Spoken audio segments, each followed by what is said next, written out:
Hey everyone, welcome back to On Purpose, the number one health podcast in the world. Thanks to each and every single one of you who come back every week to listen, learn, and grow. Now, I'm really proud of the incredible community that we've been able to build together. And I'm really excited to introduce you to today's guest because I think this is something we've all been struggling with for the past year.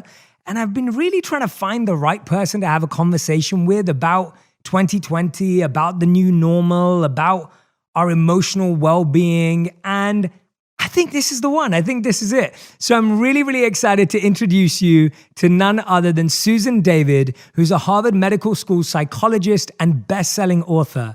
Her most recent book, Emotional Agility, describes the psychological skills critical to thriving in times of complexity and change. You may know Susan from her famous TED Talk on the topic of emotional agility. And if you haven't seen it, I highly recommend it. And as it went viral with over 1 million views in its first week of release. Susan is the CEO of Evidence-Based Psychology, a co-founder of the Institute of Coaching, and on the scientific advisory board of Thrive Global and Virgin Pulse. Please welcome to On Purpose, Susan David. Susan, thank you for being here. Thank you. I'm delighted to be with you today. I'm so excited for this. And I really meant what I said. I think what's been happening over the past year, and as we were just connecting a few moments ago, you were talking about, the start of the year. I've really been trying to find the right person to have this conversation with because I think there's a lot of aspects of your work that are, even though you wrote this book 5 years ago, so much of it is so integral to what we're experiencing today. So I'm really fascinated, but I wanted to start with a quote you shared on Twitter the other day, and I'm going to read it out because I don't want to mess it up. But you recently posted something on Twitter and it floored me, and it says, "Courage at its most powerful is rarely loud. Mostly it's a whisper. Those moments every day when you do what matters." Tell me more about this idea of courage being a whisper. So firstly, yes, my work that I started so many years ago is really finding, I think it's a moment in a world that feels like very often it's delivering gut punch after gut punch to us. So Jay, let me start in a story, and then you'll see what I mean by courage is a whisper. I think often we think about courage as being very loud, it's very active, and it's very out there. When I was around 5 years old, I became petrified by the idea of death. And this might sound like an unusual fear for a 5-year-old, but in fact, at around that age, children become aware of their own mortality and the fact that their parents won't be around forever. And I recall going into my father's bed. I would lie between my mother and my father, and I would say to my father, "Daddy, promise me you'll never die. Promise me you'll never die." And my father would comfort me, and he would comfort me with soft pats and with kisses, but he never lied. And he said to me, "Susie, we all die. It's normal to be scared." And what he was inviting me into in that moment was a whisper of courage, a whisper of courage for him as a parent, where our impetus or our impulse is always to fake positivity or make things right or to do away or to story tell our way out of something. It would have been so easy for him to say, "Don't worry, everything's going to be fine." But his message to me was this idea that courage is a whisper, and courage is not about not being fearful, but rather about walking in the direction of your fears step by step. So what do I mean by a whisper? When we have an argument with our spouse and we love that person, it takes courage to reach out for a hug rather than pull in and develop a wall of disconnect. It takes courage sometimes to speak up, but sometimes it actually takes courage to slow down and to not speak and to listen. And so the idea with courage is, again, that it's often seen as being something that's only available to heroes. And yet I think that life every single day invites all of us into choice points. The choice point might be, do I reach for the muffin or do I reach for the fruit? The choice point might be, do I speak up or do I slow down? The choice point might be, do I have a difficult conversation or do I not? And these are the pieces of courage that I think get expressed in a whisper. And why I think it's so important is because there is a groundswell of whisper that makes change. And it also speaks to what we know about human capability. And that is that human capability is not often this idea that I'm upset and I'm frazzled and therefore I need to go sell up and go live on a wine farm in France. So often the change that we bring about in our own lives is through these incremental moments of values-aligned choices, this whisper that can often be fearful because it often says, when we experience our emotions, it's often this idea of like, you shouldn't speak up, you shouldn't do those things. But when we move into that courage, we actually ground ourselves in enormous change. What a beautiful answer. I love that story you told, and I'm going to come back to that later. I'm withholding my temptation to dive into a subject that I want to share. I want to save for later. So anyone who's listening, if you see me going that way, I'm pulling myself back right now. If you're listening to asking a question that I think is going to help us build to that. When we speak about courage, Susan, tell me about the last time or the most recent time that you felt you did something courageous, but it may not have looked that way to anyone else. Because I think sometimes we think of courage as being perceivable, right? And that's what you're saying when you're talking about courage being a whisper and you're talking about big change actually coming from a groundswell of whispers. When recently did you act on courage, but actually no one really would have sensed it that way apart from you? Well, I think one of the most profound ways that we can be courageous is what I describe in emotional agility, and that is courage with our own difficult emotions. And certainly I am in Boston, and we are nearing the first year anniversary. So a 1 year anniversary of basically being, I don't want to say housebound, but certainly in the last year, I've not been to a restaurant, a coffee shop, or anything else. I'm married to a physician who's very much in the context of this experience that we are all having. And so the courage on a day-to-day basis is the courage for myself of compassion, because I'm home and remote schooling 2 children. And that courage, it's a whisper, but it's the courage of being able to feel my feelings. It's the courage of being able to recognize that when things are difficult, actually things are difficult, and I don't need to judge myself for that because this is a moment that many of us are finding difficult. And so I think courage in its most quiet and most powerful is expressed in the conversation that we have with ourselves. If we are not able to see ourselves, how do we create change in the world? How do we see other people? How do we relate to our partners in an effective way if we are not able to see ourselves? And so being able to see ourselves, our difficult thoughts, emotions, and stories, I think is one of the most elemental building blocks of courage. I couldn't agree with you more. And I think we're hearing about this more and more now, the idea of looking into your fears, sitting with a difficult emotion, trying to understand those feelings. But practically, what do we actually do with it? Because I find that we see 2 extremes. We see some people say, Jay, I think about my feelings so much that I end up feeling overwhelmed and overthinking and procrastinating, or maybe pushing myself into feeling completely burdened by my feelings. And then you hear the opposite where it's like, Jay, I don't even know what my feelings are. I don't even let myself feel that because I'm so scared. And that's the courage part that you're mentioning. But when you actually look at your feelings, when you sit with a difficult emotion, what do you do with it? What does that practically look like? So, Jay, what you allude to is exactly, profoundly important. And I wonder if I can share a story, and I hope it's not the one that you were going to draw me on a little bit later. No, please. I gave the example earlier of my father and these conversations with my father. So I'm 5 at the time. Fast forward 10 years. My mother calls me and she says to me, go and say goodbye to Dad.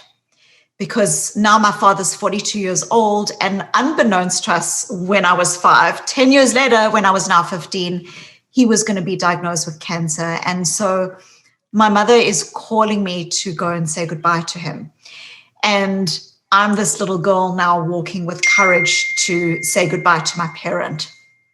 And what's kind of remarkable in that experience is afterwards I had what so many of us have, which is this idea that, like, what do I do with my difficult emotions? My father has died. We live in a world that seems to conspire against our feelings. Even though there's a lot of like, feel your feelings, still the meta message of our emotions is that we've got to be positive, that we've got to be happy. And so I am this 15-year-old and I become the master of being okay. I'm not dropping a single grade. I'm getting on with life. And I have this teacher who recognizes my pain and who says to me, as she hands out blank notebooks to the class, she says, write, tell the truth, and write like no one is reading. And so what do you have there? You have this invitation to come into the self. And what this does is it sparks off then my career as a psychologist, as a researcher into the world of emotions. And so what you describe, which is often when people are dealing with difficult emotions, they tend to do one of two things. The first is to bottle emotions. Bottling is where you push them aside, you disconnect it from them. You're often doing it with very good intentions. You're saying things like, I've just got to get on with my goals and my job and my life, so I don't have time to feel these feelings. And so it's almost like you've got this stack of books and you're walking, but you've got the books like really held very tensely away from you. And what we know psychologically is you will drop the books. It might take you a little while to drop them, but you will drop the books. And dropping the books when you've been bottling your emotions either looks like, you say something that you didn't intend to say over the Thanksgiving table or to your colleague at a meeting. Dropping the books can often look like just when life hits you, not have the capacity to cope because you haven't been practicing difficult emotions. And dropping the books can often play out in what we see in high levels of depression, lower levels of well-being, high levels of anxiety. And obviously there are many factors that play into these, but that's what bottling looks like. But on the other hand, what we can do is we can become so immersed by how I feel. We become victimized by our Twitter feed or what someone else said and whether the relationship is toxic or not toxic. And it's this like overwhelm of emotions. And it's almost like taking books and holding them so closely to yourself that you are unable to hug your child. You are unable to live in your life because you are so closed into yourself. And so what does emotional health look like when it comes to emotions? It is fundamentally about the courage of gentle acceptance. Gentle acceptance in the same way as if you went outside and it was raining. A lack of gentle acceptance would be like, why is it raining? I wish it wouldn't rain when I, want to go and have fun. Why does it always rain when I want to do? That's not gentle acceptance. Gentle acceptance is, gee, it's raining. That's what gentle acceptance is. So the first component of emotional health, of that middle ground, where it's not bottling, where it's not brooding, but it's actually being healthy and whole as a human being, is gentle acceptance of our own and other people's emotions. But there are also core components of skill that become necessary here. So I know one thing that you've spoken a bit about, and certainly something that I've found in my own research, is that often when people are struggling, they'll use labels to describe what it is that they're feeling, but they're often these big umbrella labels. I'm stressed is the most common one. Everything's I'm stressed.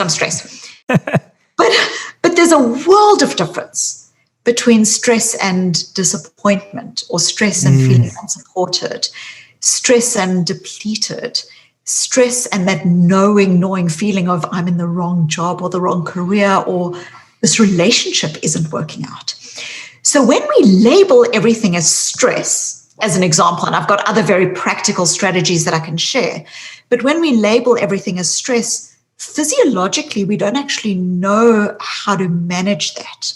So if we just take that one example of stress and we say, what are two other emotions that I'm actually experiencing? I'm depleted. I need to take some time for self-care, whether that's a walk or a piece of music. The thing that I'm calling stress is actually I'm worried about a difficult conversation and I'm avoiding it. Okay. And this thing that I'm calling stress is actually anxiety about the conversation.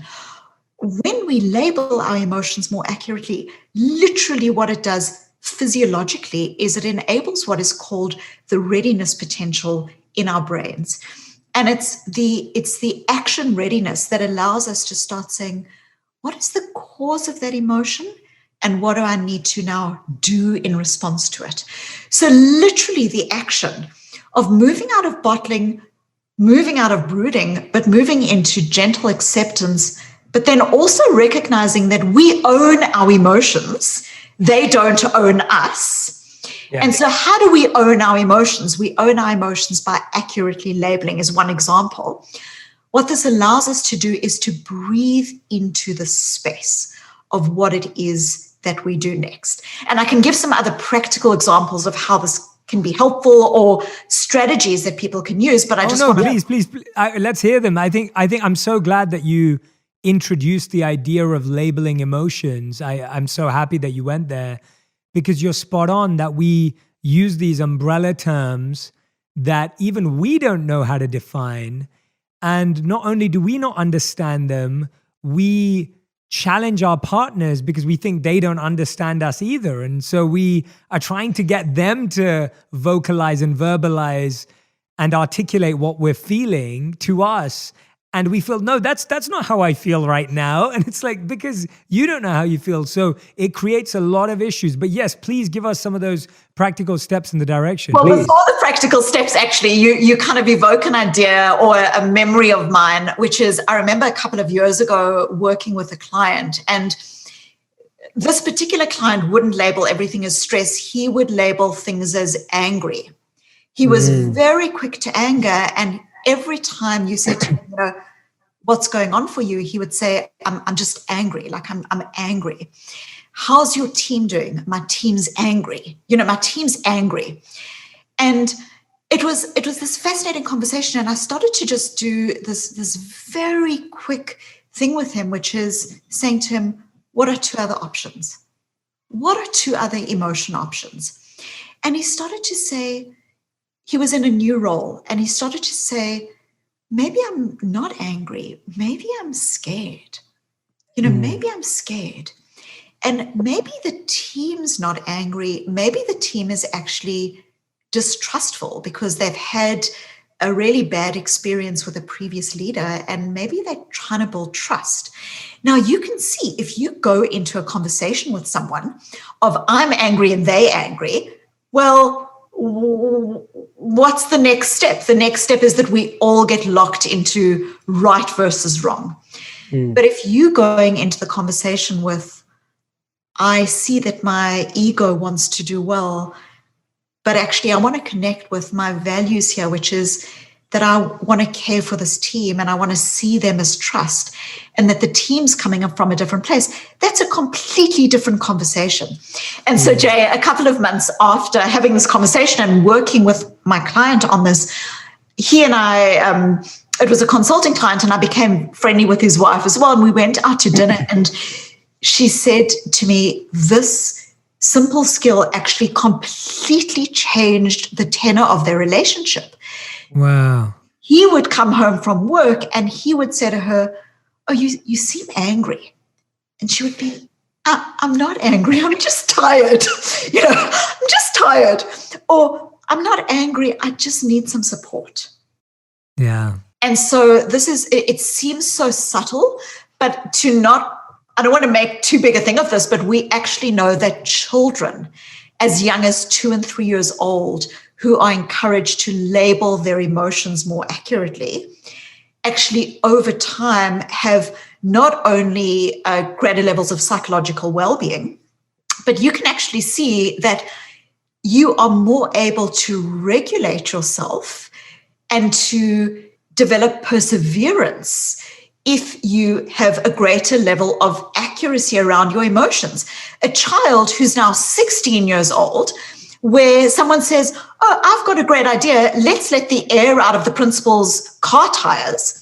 The child who's able to say, "This thing that I'm feeling that feels really exciting, but actually beneath the excitement, I've got a sense of disquiet about this."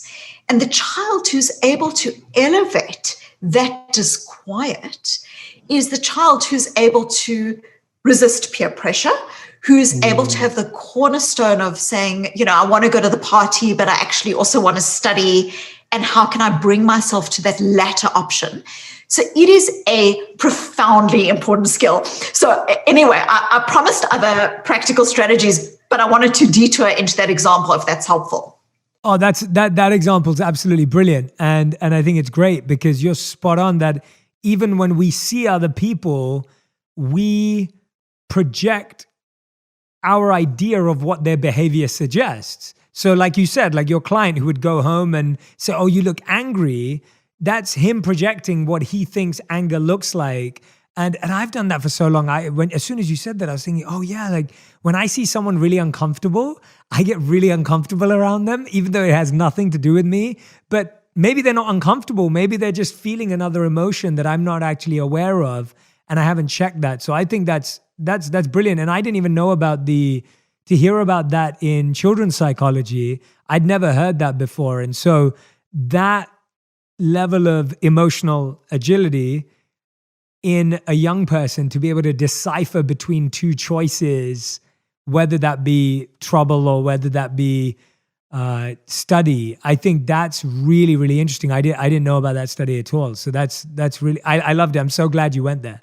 So yeah, I mean, it's such an important skill. So some other practical strategies or some other ways that we can kind of think about emotional agility, because if you said to me, or if you say, well, what is emotional agility? Let's ground this. Emotional agility is basically about our ability to be healthy human beings, okay? To be healthy with ourselves. The idea that every single day we have thousands of thoughts, thought might be, I'm not good enough, or I'm being undermined. An emotion might be an emotion of sadness or grief or loneliness. We have stories. Some of these stories were written on our mental chalkboards when we were 5 years old, stories about what emotion is good or bad, what emotions are allowed versus not allowed, and that can lead us to be comfortable or uncomfortable with emotions even in our adult life and feel like we've either got the skill with them or we don't. But we also have other stories. We've got stories about whether we're creative, what kind of love we deserve, whether we're leaders. Again, some of these stories are written on our mental chalkboards when we were just little, And a very important aspect of emotional agility is that these thoughts, emotions, and stories are normal. A very important part of emotional agility is not this idea that there's good emotions and bad emotions and we should only feel the good emotions, or that there's good thoughts that we allowed and we're not allowed bad thoughts. A very important part of emotional agility is the recognition that when you have difficult thoughts, emotions, and stories, this is literally your evolutionary history doing its job, which is to try to protect you. So there is nothing inherently good or bad about any of this. So what is it that makes us inagile or ineffective or unhealthy in the world.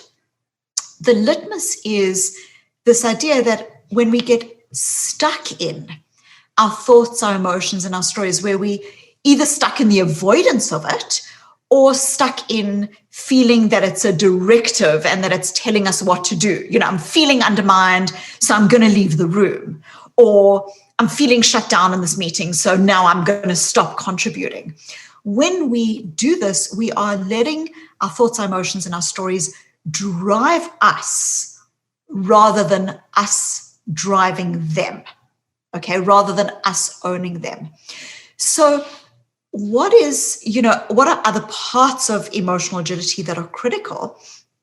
I've already spoken about showing up to difficult emotions with acceptance, and I would add in there, very importantly, with compassion.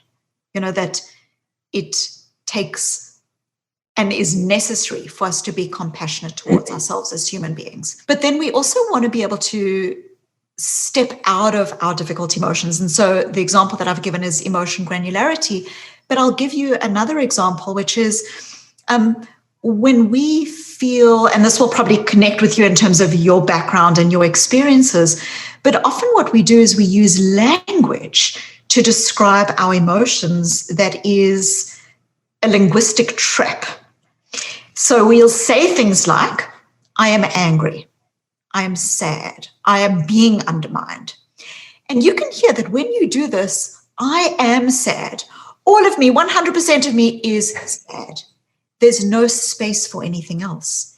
There's no space for intention, for values, for breathing, for our wisdom. We've all got wisdom inside of us, that when there's all this noise going on about what we're allowed to feel and not feel, and whether we're hustling with our emotions, we are unable very often to connect with our wisdom. So when we say, I am sad, you are defining yourself by the emotion, but you are not the emotion. You are a human being who is more than your emotions or stories or thoughts. And those are part of you, but they're not definitional of you.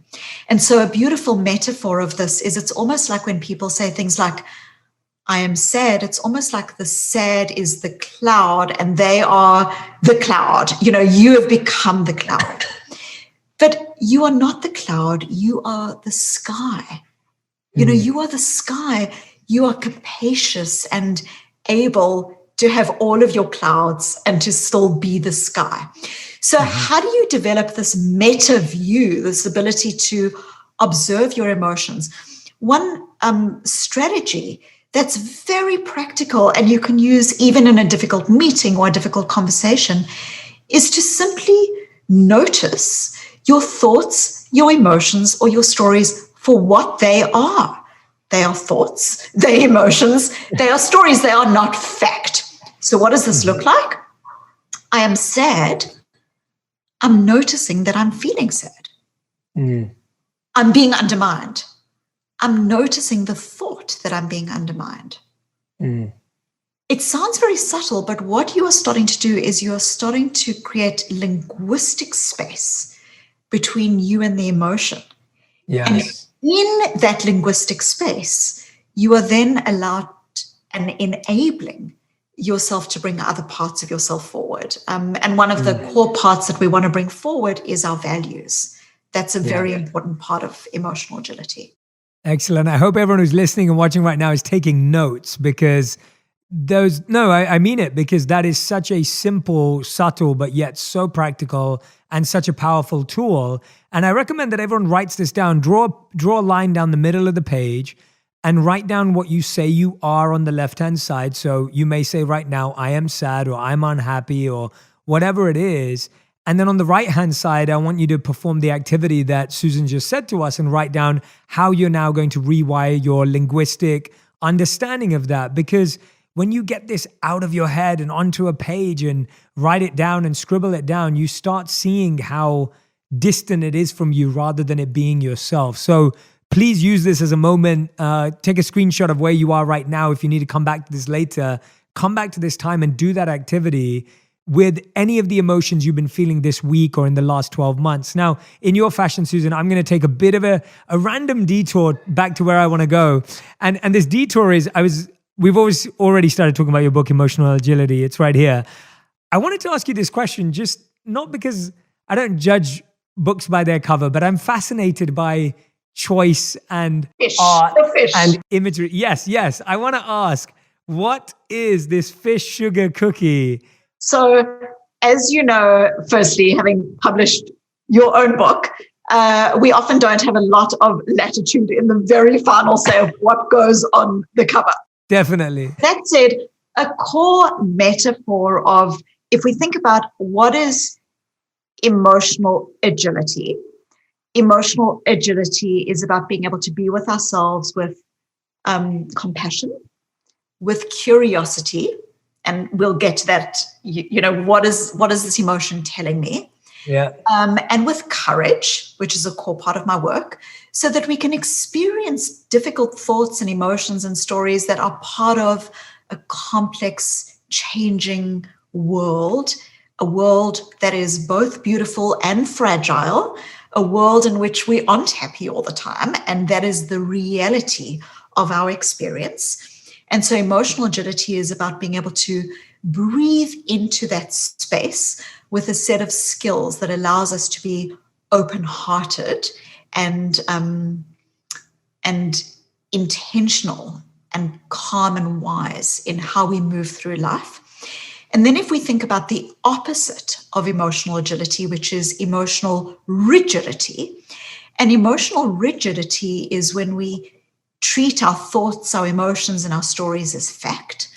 Emotional rigidity is when we get so autopilot in the way we go through our lives that we aren't living intentionally. We get so sucked into our social media or our Netflix or whatever it is we're doing that we on autopilot. And autopilot can even be in a relationship. We can autopilot where we're in the same house with the same person 24/7, and yet our autopilot has led us to put up defenses, and you can actually see the wall going up and feel the wall going up, and you with this person, but you actually recognize that you're lonely. That is autopilot. And so what is the fish? The fish is an example of how we get hooked, how we get hooked into this rigid way of being. It might be we get hooked in bad habits through this autopilot I've been speaking about. It might be we get hooked by our thoughts, our emotions, our stories. We get hooked often because we, in our lives, have very often learned ways to adapt. We've learned that maybe when we were angry as a child, we were punished, and now we struggle to be authentic with our teams or with our spouse. And so we've got this way of being that actually might have been really functional for us as our child when we were that child, but that we've now grown out of it. So the imagery of the fish is really to denote that often we get hooked, and emotional agility is the process of getting off the hook. That is probably the most profound description of a book cover I'll probably ever hear in my life. I love it. It's way so too deep. detailed. Way too detailed. No, it's great. It's so deep and rich. I love it. That's what I wanted to hear.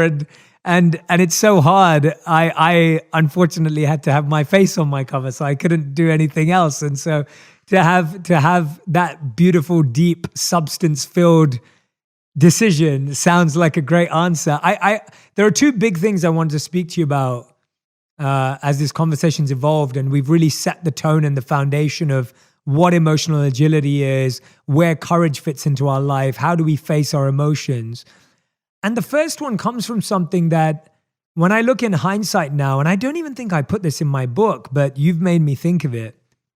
I don't think I spoke about it as explicitly as this, but when I lived as a monk, something really fascinating happened in how we lived our life. So we never slept in the same place every night, in the sense that even if we slept in the same room, there was no place that was yours. So you didn't even have the consistency of the space on the floor that you slept in. So that's one thing. When we got on a train to travel to another destination, we didn't know what our accommodation looked like. Yeah. And so if you think about now, when you plan a holiday or a vacation, you always know what your apartment's going to look like, or your hotel or your Airbnb. You pick it out months in advance. We didn't know what it would look like. Sometimes it was open hall, sometimes it was a corridor, and sometimes it was the train itself, and sometimes it was once it was an unfinished accommodation building where I nearly stepped into an elevator that didn't exist. And so what I'm trying to get at here is the way monk life is set up, it made me so okay with change and constant surprise and uncertainty, because we never had any of that. And you never even knew what your next meal was. Yeah. When food was always given to you, you never chose off a menu. And so when I look at your title of your book and I look at what's happening in the world right now, when you talk about embracing change, the common rhetoric right now is, I wish things would go back to being the same. Or I guess this is our new normal. Or when will this end?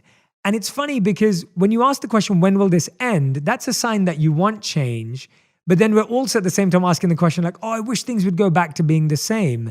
And so where does emotional agility, why is it that we're so addicted to sameness? And where does emotional agility and stability come in? Like, what is stability? Is stability even real? And so, yeah, I hope that's not too many questions. But I think, No, that's really beautiful. So firstly, we know that cognitively human beings are drawn to what is easy, what is coherent, and what is familiar. So what is easy, we will always default as human beings to what just feels easy. We will always default to what feels coherent. You know, there have been very interesting studies showing that when people in organizations are sometimes individuals with a very low self-concept, and then they get promoted, those individuals will often completely counterintuitively leave the organization. And part of what's been explored is there can be a disconnect between the story they have of themselves, which feels so coherent, versus this countervailing feedback that they're getting from the organization that actually makes them feel uncomfortable. So human beings are drawn to what's easy, to what's coherent, the story that we tell ourselves, and to what is familiar. And again, this is really important because it is necessary when I wake up in the morning for me to go, oh, you know, this little child that is jumping on my head is my 7-year-old daughter, Sophie. And I need to pay attention to Sophie, and I need to, you know, not pay attention to the washing machine in the background. Okay.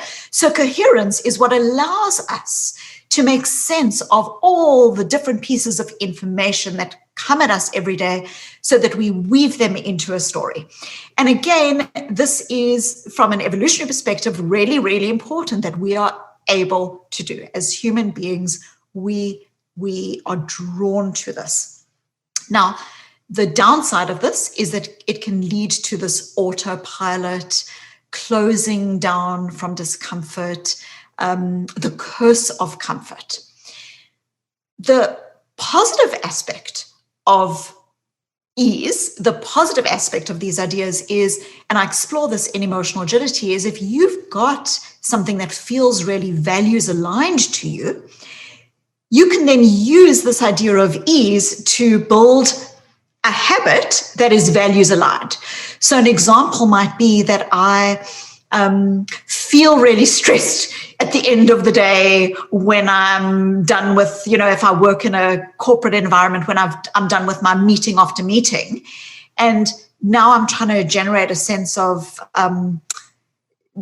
work-life integration, but in a way that feels a bit healthier and more balanced to me. And I've been finding that I've been bringing my cell phone to the table and not spending time with my family, and that work life and home life have completely meshed.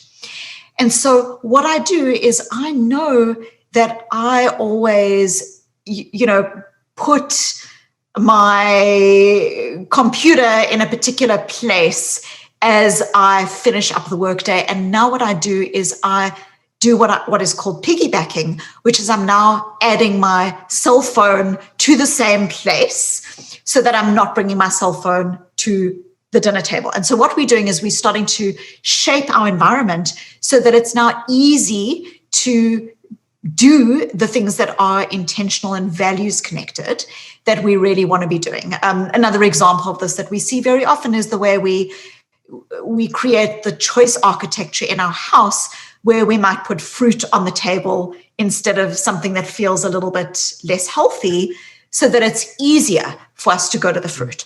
So as human beings, we are drawn to these things. Here's the difficulty.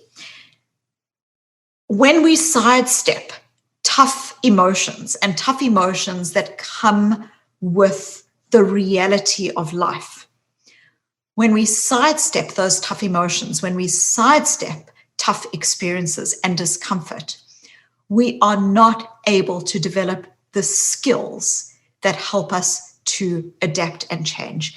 Because, Jay, in truth, life's beauty and its fragility are interwoven. We are young and then we are not. We are healthy and then a diagnosis brings us to our knees. And so life's beauty and its fragility are interwoven. They are inseparable. And when we sidestep tough emotions, when we listen to the mantras of positive vibes only, or just be positive, and so we think when we feel difficult emotions that we shouldn't be feeling them, that they're bad, and so we sidestep them, what we are actually doing is we are failing to develop skills to live in the world as it is, not as we wish it to be, but as it is. And so discomfort, circling back to our conversation earlier about courage, discomfort is extraordinarily important. We can think about this at an individual level. You know, if I keep taking these small whispers, if I keep taking these small steps of courage, we build our own courage.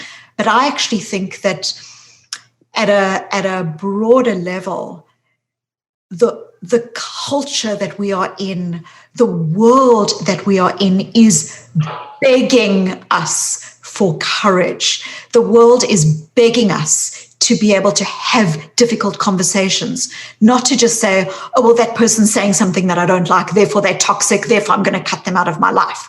If we can't have these difficult conversations, what we do is we shrink ourselves, we shrink, and we are actually more fragile rather than more agile. That was brilliant. That was amazing. That specific point, there was something you said there that was so clear for me, and I understand it, but I've never heard it being explained in that way. Is the idea that those discomfort, those uncomfortable emotions, when we ignore them, we're losing the ability to develop skills that we need. And so actually, when you're pushing away that opportunity to grow your skills and your lessons, and the idea that we shrink, like that word was so strong for me. I was like, wow, yeah, that's so true. I'm thinking about every time in my life where I've avoided a difficult conversation. And actually, it's so true. Like you just think, oh yeah, I need to cut that out of my life and move away from that. And actually, you're so right that we're losing that skill, because life's going to keep bringing us that same situation and similar people and similar examples, because that's just life. Yes, and then what you've done is you've avoided and shrunk rather than develop the skill and grown. Yes, yeah, and I'm fascinated by thinking about what are some of those skills that we've missed out on, and I'm thinking about it for myself right now as you're saying that. I'm reflecting on a couple of decisions I've made and asking myself, what is it? What skill did I miss out on? And I realized that I think it's very natural for us to shut down when we're not getting the response from someone that we want.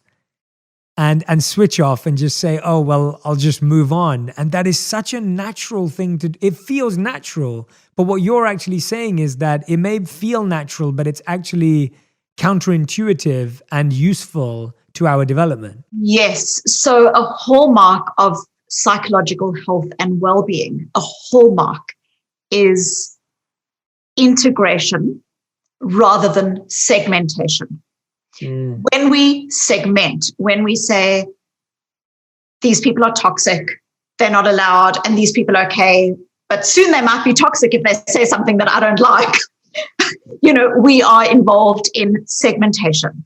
When we say things like there's good emotions and bad emotions, we are involved in segmentation. Whereas life, the truth of life is one of fragility and beauty interwoven. Yes. And that is integration. And so if we think about what does integration mean? Integration might mean that I feel a difficult emotion. I feel angry with a spouse, and I know that I love that person. And so I can still reach out and give the person a hug.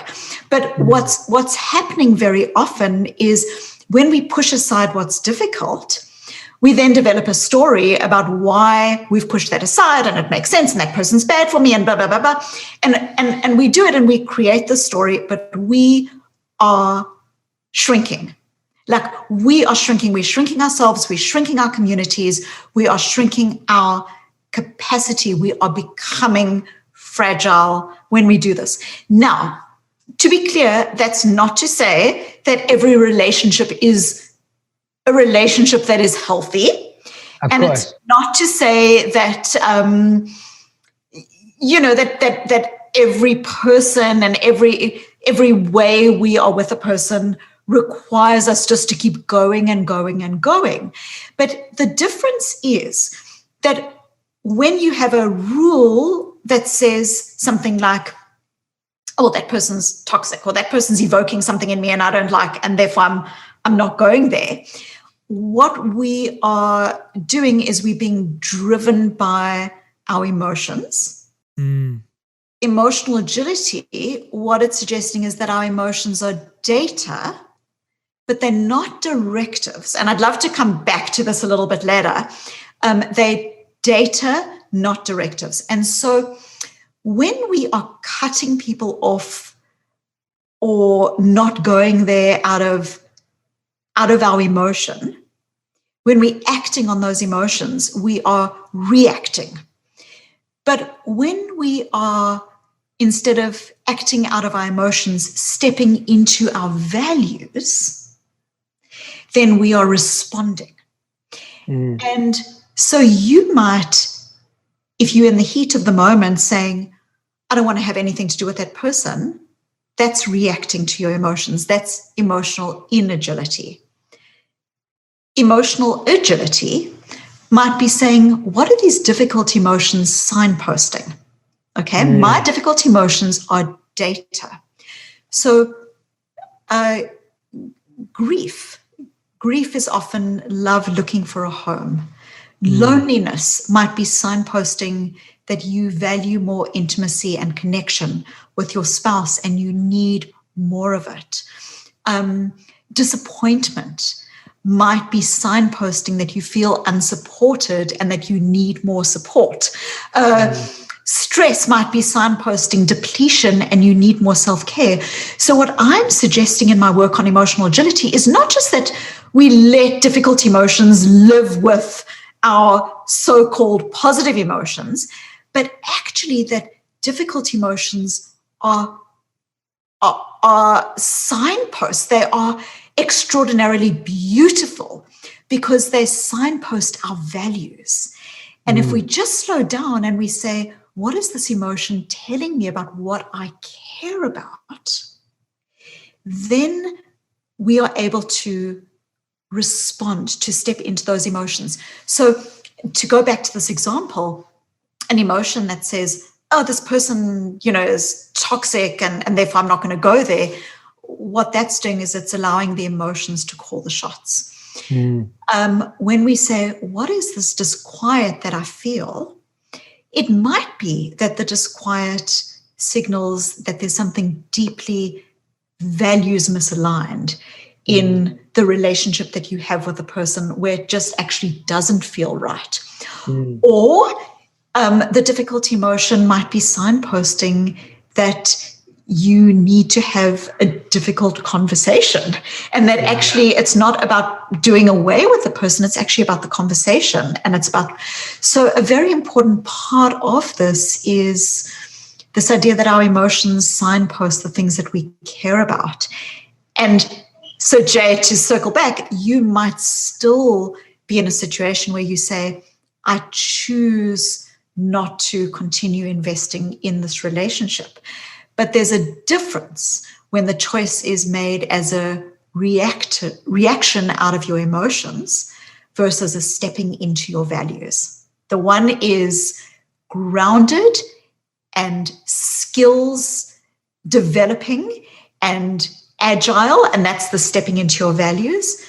The other, which is the reactive part, is life shrinking and fear-based. And it's not wholehearted. It's not healthy. It's not whole. Okay, I've done that. I need to go solve some issue. I've definitely done that. That is listening to you, I'm like, oh gosh, I can totally see where I've made that mistake. And it's actually really nice to be able to spot it and hear it through some well articulated ideas where I can see that as a mirror. I can laugh at myself for it, which is we all can. I mean, we all can. It's like we all done that. We've all done that. Yeah, which is wonderful. I want to dive into. You've mentioned the word a few times, and it's a big part of your work, fragility. And I want to start off by my limited understanding, but also my curiosity with fragility. And I was saying this to my team earlier when we were having this conversation about this question.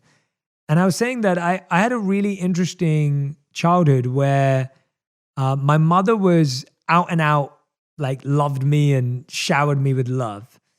And my father was much more detached and aloof. And what that allowed me to do is I feel like it gave me, at least how I see myself, I see myself as someone who's pretty resilient, emotionally agile, can roll with the punches and in touch with my emotions though at the same time. And I feel like knowing that I was loved, but knowing that I had to figure it out on my own was like a really nice, unique combination. So I'm grateful to my parents for the different training I got from them in one sense, because I always knew my mom loved me and she'd always be there for me. And my dad, he kind of gave me the space to become my own human and become my own man and become my own person, because he never really was there to coddle me or, to guide me. And so I wonder, similarly with what we were talking about with the extremes, I see fragility as sometimes I see as parents, and I'm trying to understand this. I'm not a parent yet, so I'm trying to understand it for my future. Sometimes I see that children today are so coddled and so like almost like insulated, and it's almost like they're wrapped with bubble wrap, right? Like they've got bubble wrap all around them. And I wonder, is that just making them more fragile? Is the overcompensating actually creating fragility? Because now, if they've been wrapped in bubble wrap all their life, when they're dropped one day, does that make them fragile?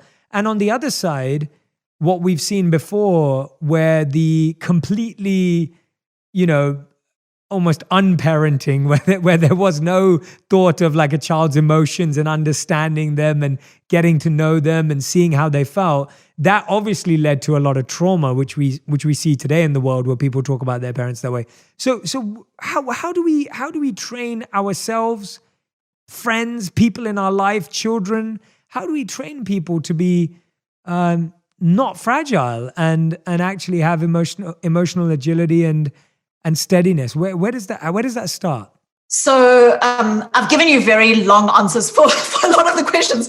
I'm going to give you like a very short answer and then I'll do longer. But when you're saying, does coddling make children more fragile? The very short answer is yes. Yes, it does. What counts as coddling? Because I want to know what counts as coddling and what's considered good. As you described your childhood, this very beautiful,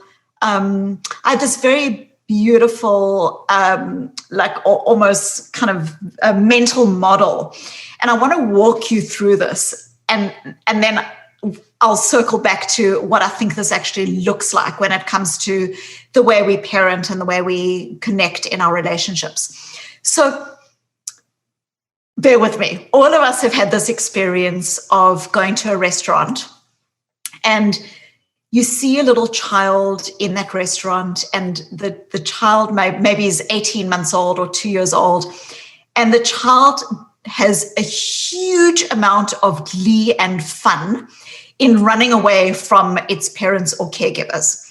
And it's the most cute thing to watch, because what the child does is the child's in a restaurant, it kind of runs a few steps, it looks behind, it makes sure that its parents or caregivers are there, and then it runs away even more. And then it looks again and runs even more. Now, what is happening there is so beautiful. One of the most beautiful psychologists, John Bowlby, described this idea that children need a secure base. Children need a secure base. And it's this really fascinating thing that you see in a restaurant where the very essence of knowing that the caregiver is there, that if something's going to go wrong, that the caregiver is going to be able to help, step in and help. It's that essence that allows the child to explore. So in a completely interesting, paradoxical way, it's knowing that there is a secure base to come back to that then allows the child to be curious, to take risks, to grow, to extend themselves, etc. And as you were describing your childhood, it seemed to me that like the combination of your parents almost allowed for that in you. Now, what is going on here? It's the knowledge in the child that someone's got their back. Okay? That is the essence then of allowing the child to be resilient and to explore and to be curious. Okay, let's bring this to ourselves. Compassion.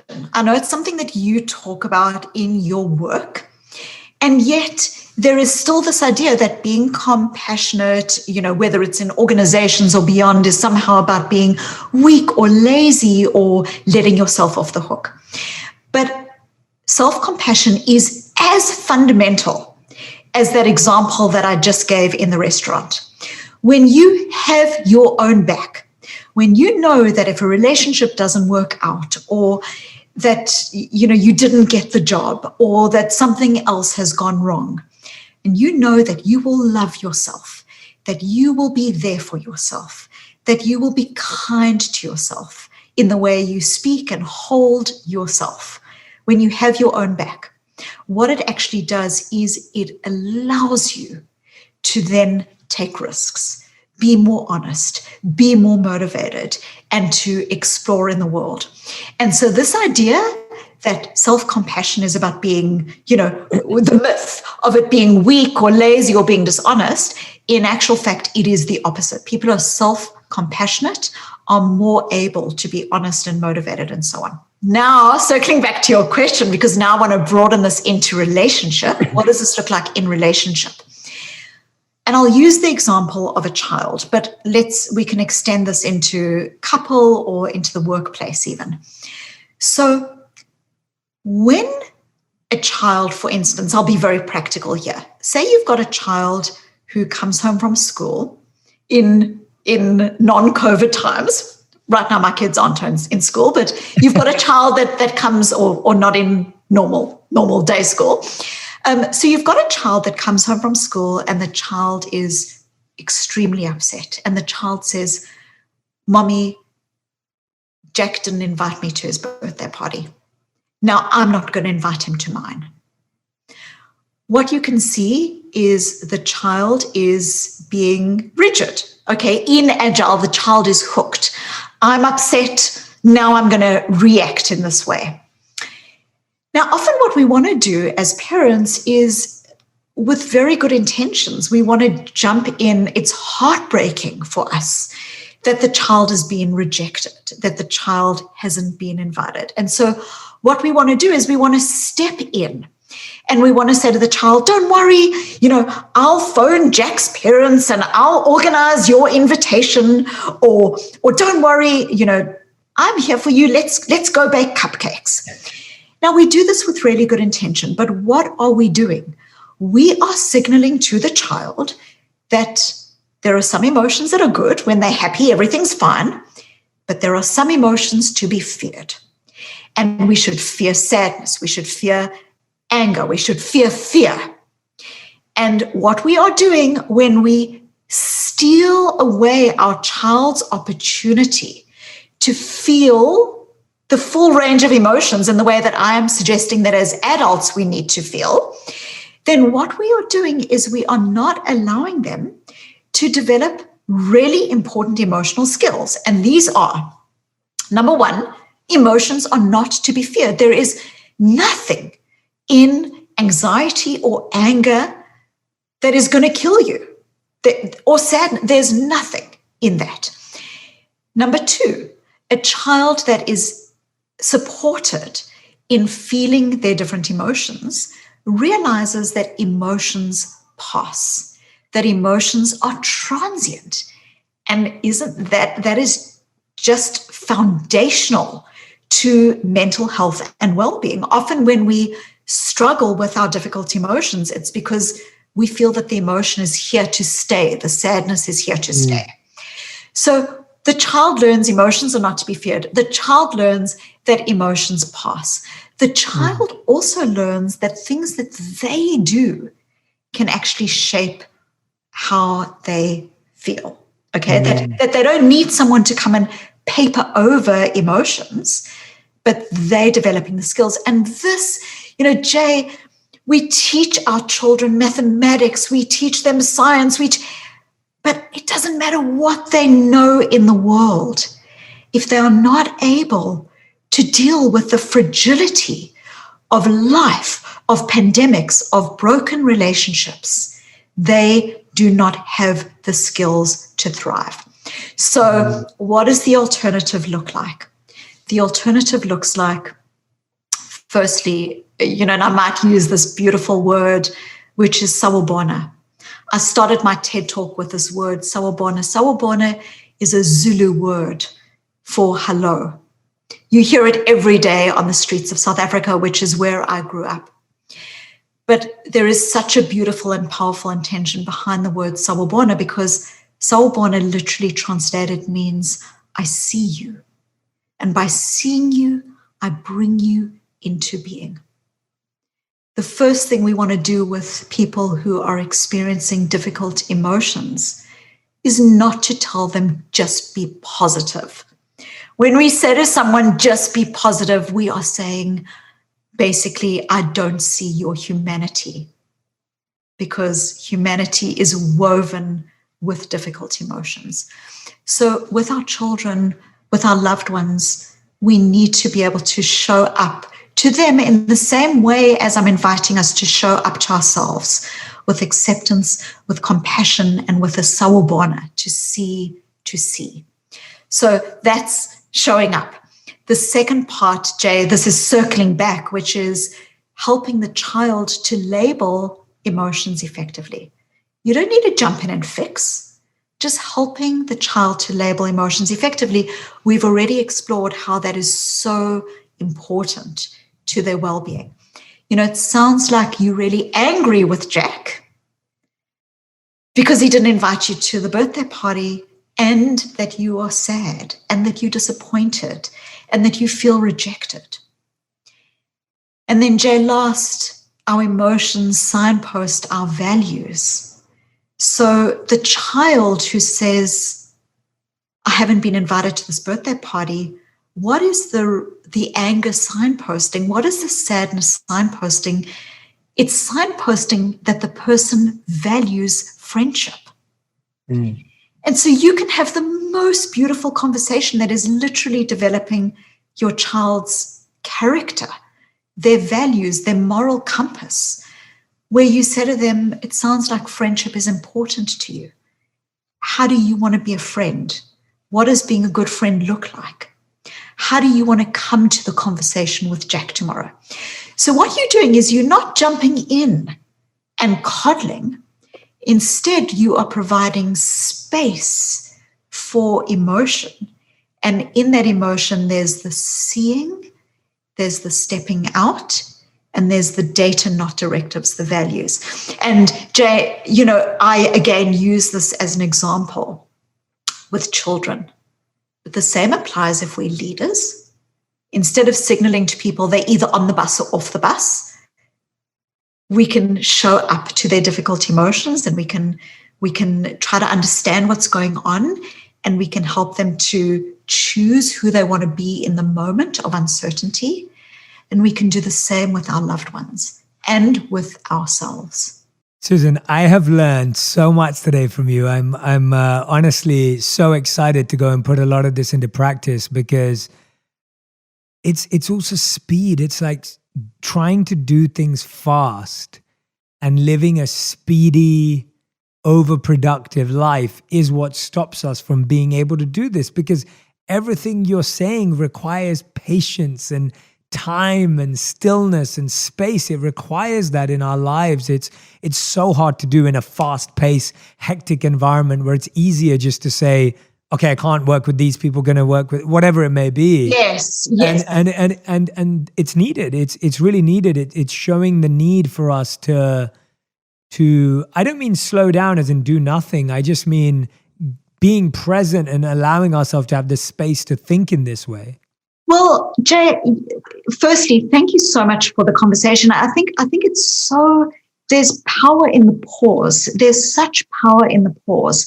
And sometimes the pause is, we know people who spend even 10 minutes writing about what their values are. If you're going into a difficult relationship or a difficult conversation or a new experience, like, who do you want to be in that? We know that even spending 10 minutes thinking about your values in the situation actually, and in studies, like, can change the course of whether people drop out of university or not, like literally changing the course of people's lives. But Jay, you invited people earlier to do that example where they say, I am sad versus I'm noticing that I'm feeling sad. And that is such a quick, beautiful call to action. And there's another that I'd love to add to that, which is, if you imagine a piece of paper and you write down on the one side of the piece of paper what it is that you might have been feeling lately: grief, loneliness, anxiety, anger, joy, whatever that is. Now, our culture would instruct you to turn over the piece of paper, and instead of lonely, to write what you should be grateful for. Instead of anxious, to write, why you should be positive. What I'm going to do is I'm going to invite people to do something different, whether that is physically or emotionally, because this can literally take a second. You've got this word on the piece of paper on the one side.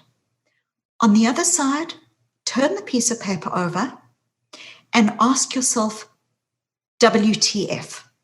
What the funk? What is the function of the emotion? What is this emotion telling me about what is important to me or what I need? Lonely, intimacy and connection. Grief, it might be love, that I've loved and that I need to reconnect with that love for the person.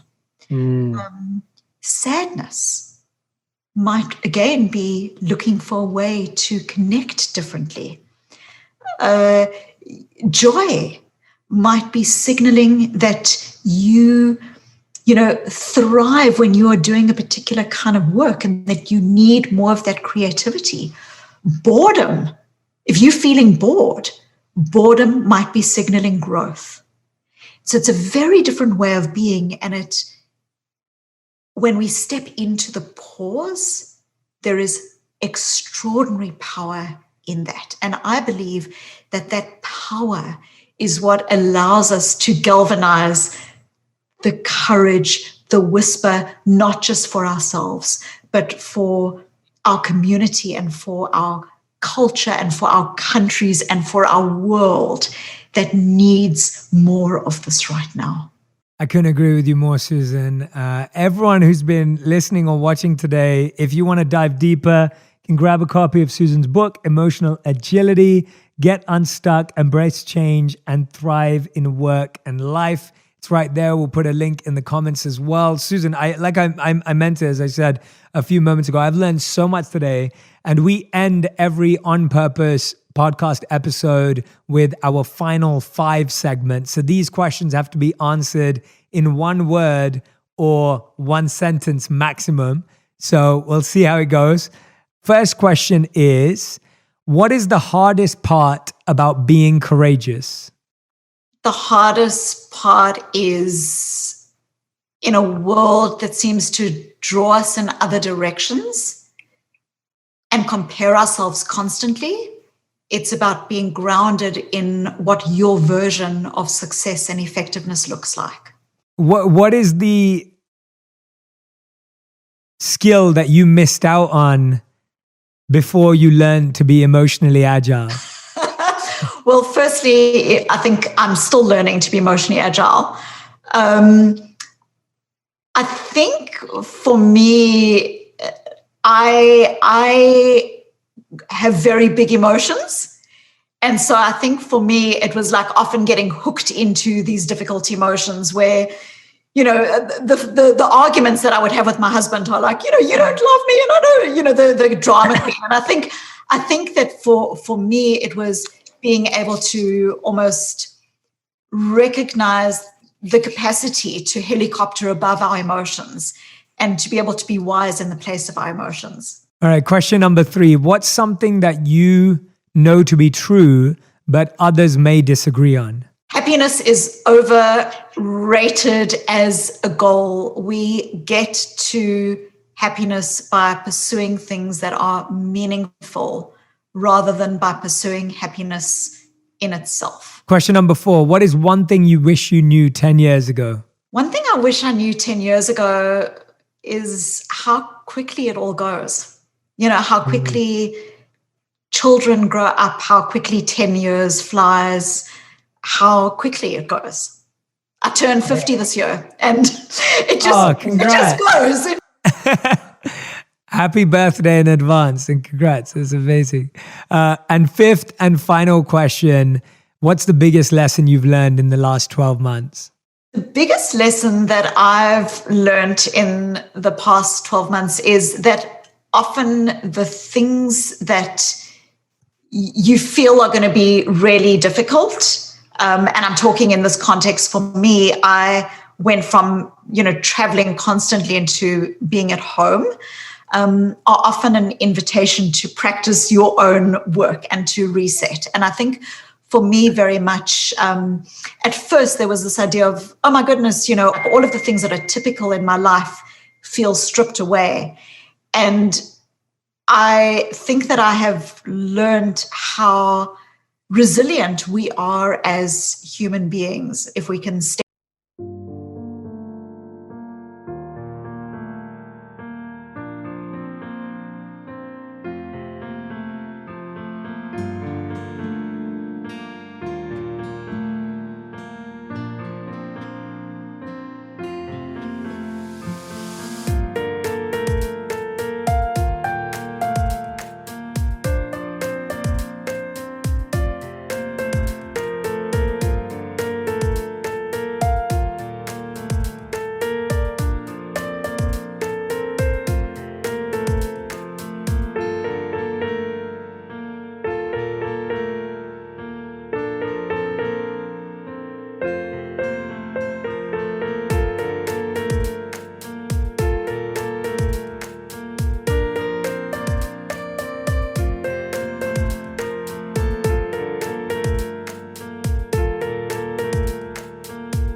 into that. And for me, certainly, I've rethreaded a sense of the way that I'm with my family, the way that I use my time. And it's just actually been, notwithstanding the difficulties, it's been an extraordinary gift for me. That's a great answer, Susan. I couldn't agree more. Thank you so much. Please let us know, where are the best places that people can find you and your work if they'd love to learn more?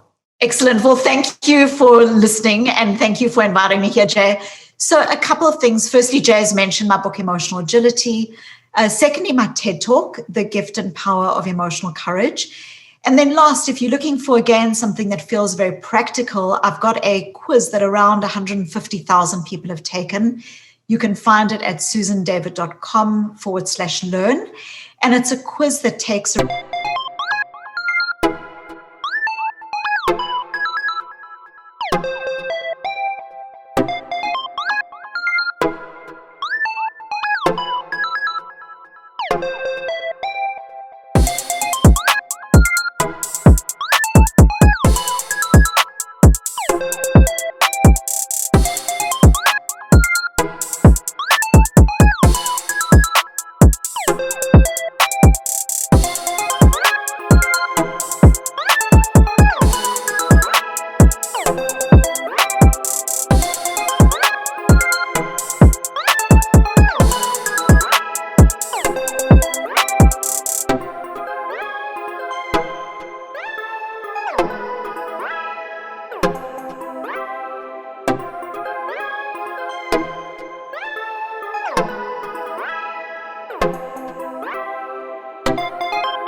around 5 minutes, but generates a 10-page free report.